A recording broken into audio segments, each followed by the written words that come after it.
సన్యాస జీవితం అంటే ఏంటంటే భగవంతుని ఒడిలో నివసించటం అని చెప్తున్నారు. ఒకసారి స్వామి వివేకానంద మండు వేసవిలో ఉత్తరప్రదేశ్ రాష్ట్రంలోని ఒక రైల్వే స్టేషన్లో ఉన్నాడు. అప్పుడు ఒక సంఘటన జరిగింది.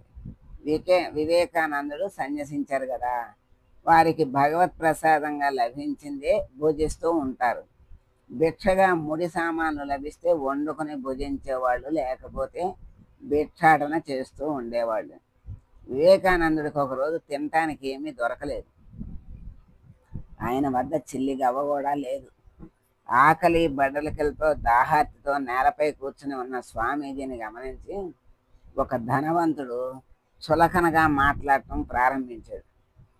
అతని ఆలోచన ప్రకారం ఏంటంటే సన్యాసులంటే ఏ పని చేయకుండా యా- ఆ, చేయకుండా సోమరిలాగా తిరుగుతూ ఊళ్ళో వాళ్ళ మీద భోజనం కోసం ఆధారపడుతూ ప్రజల్ని మభ్యపెట్టి ధనం అపహరిస్తూ ఉంటారని అతని ఉద్దేశం. ఇటువంటి భావం కలిగి స్వామీజీతో అవి అతను ఈ విధంగా అంటున్నాడు. ఏమంటున్నాడంటే, ఓ స్వామి, చూడు చూడు, నేను ఎంత మంచి భోజనం చేస్తున్నాను. నా వద్ద త్రాగటానికి చల్లని నీళ్ళు ఉన్నాయి కూడా. నేను డబ్బులు సంపాదిస్తాను కాబట్టి నాకు మంచి మంచి వంటకాలు వగైరాలు అన్నీ సమకూరాయి. ఇటువంటి భోజనం నువ్వు కనీసం కలలో అయినా పొందగలవా? ఏ సంపాదన లేకుండా దేవుడు దేవుడు అంటూ తిరిగేవాడివి, అందుకే నీకు ఈ బాధలు. అయినా నువ్వు నమ్ముకున్న నీ దేవుడు నీకు ఏమి ఇచ్చాడయ్యా? ఆకలి బడలిక తప్ప అని దెప్పి పడవటం మొదలెట్టాడు.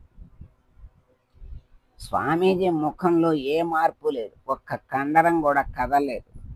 విగ్రహంలాగా కూర్చుని భగవంతుని పాదపద్మాలనే తలుచుకుంటూ ఉన్నారు. అప్పుడు ఒక అద్భుతం జరిగింది. పక్క ఊరి జమీందారు ఒక వ్యక్తి వెతుక్కుంటూ వచ్చి స్వామీజీ పాదాల మీద వాలిపోయాడు.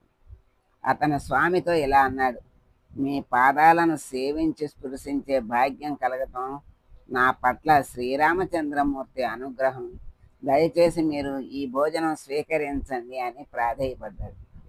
స్వామీజీ అన్నారు, ఎవరు నాయనా నువ్వు అని అడిగారు.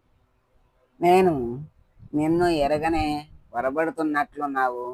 నువ్వు వెతుకుతున్న వ్యక్తిని నేను కాదు అని అంటూ ఉంటే ఆ వ్యక్తి, స్వామీజీ, ముందు వెండి పీట వేసి భోజనం ఒక బంగారు అరటి ఆకు మీదకు మారుస్తూ, లేదు స్వామి, నేను కలలో చూసింది మిమ్మల్ని. శ్రీరామచంద్రమూర్తి స్వయంగా నా కలలో కనిపించి మిమ్మల్ని చూపించి, నా బిడ్డ ఆకలితో ఉంటే నువ్వు హాయిగా తిని నిద్రిస్తున్నావా, లే లేచి అతనికి భోజనం పెట్టు అని ఆజ్ఞాపించారండి. ఆహా, ఏమి నా భాగ్యం!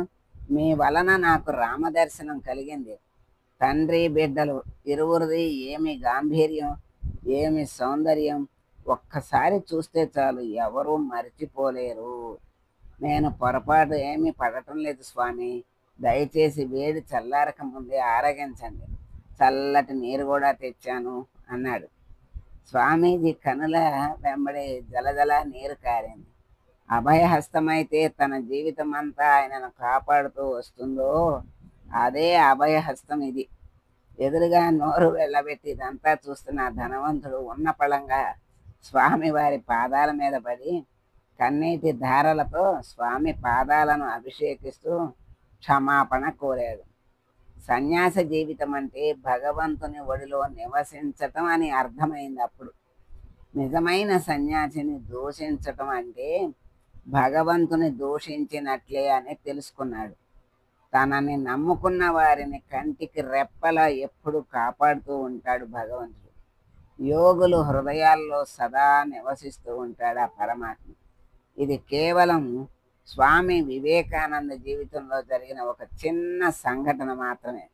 ఇంతకు మించినవి ఎంతో ఆశ్చర్యం కలగజేసేవి, భగవంతుని పట్ల, యోగుల పట్ల సడలని విశ్వాసం కలగజేసేవి మరెన్నో ఉన్నాయి.